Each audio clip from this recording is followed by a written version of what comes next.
পরে আমি বুঝতে পেরেছি এদের সংসার চলে চাঁদাবাজি করে, আঙুল নেড়ে কথা বলে, তর্জন গর্জন করে। এইরকম ভাষায় কথা বলবে কেন? যে আমাদের এখানে কি রাজনীতিবিদ তৈরি হলো না কেন? এখানে হয়তো রাজনীতিবিদরা অভিমান করতে পারে, ক্ষোভ প্রকাশ করতে পারেন যে রাজনীতিবিদ তৈরি হলো না, এত রাজনীতিবিদ থাকতে এই প্রশ্ন কেন আপনার কাছে করা?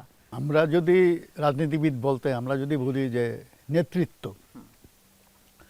এখন আমরা কাগজে কলমে মাও সেতুং পড়েছি, তিনি বলেছেন জনগণ নেতা তৈরি করে, জনগণ আন্দোলন করে, পার্টি নেতৃত্ব দেয়, জনগণের মধ্য থেকে নেতৃত্ব বেরিয়ে আসে।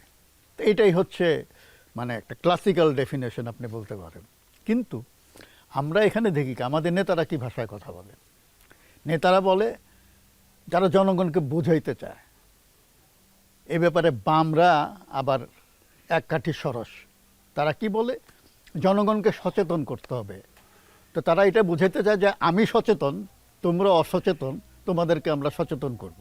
তো তোমাকে এই দায়িত্ব দিচ্ছে আমাকে সচেতন করার, আর তুমি বেশি বুঝো এটা তুমি দাবি করলেই হবে নাকি?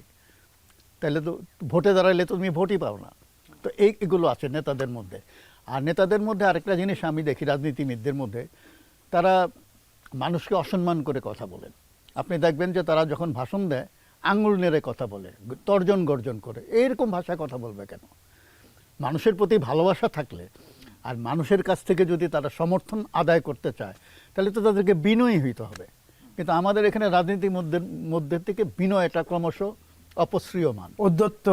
ঔদ্ধত্য বেশি, অহংকার বেশি, আমি সব জানি, আমি যা বলি সেটাই করব, এইরকম কথাবার্তা তারা বলে। তো হম্বিতম্বি। তো এবং রাজনীতিবিদের একটা চরিত্র আপনি দেখেছেন কিনা যে তারা আমরা থেকে আমিতে পরিণত হয়।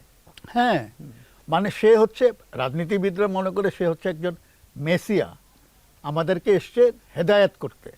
তো তার ভাবভঙ্গিটা এরকম। এবং একজন নেতা যখন হাঁটে আপনি দেখবেন, সেটা বড় নেতা হোক পাতি নেতা হোক, তার আশেপাশে 10-15-20 জন লোক হাঁটাহাঁটি করে, অনর্থক, এদের কোনো কাজ নাই।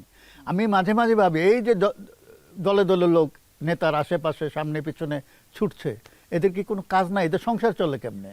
পরে আমি বুঝতে পেরেছি এদের সংসার চলে চাঁদাবাজি করে। চাঁদাবাজি করতে হলে তো আপনাকে অফিস করার দরকার নাই, এটা আপনি ধমক দিয়ে আদায় করতে পারেন, টেলিফোনে আদায় করতে পারেন, এজেন্ট নিয়োগ করে আদায় করতে পারেন।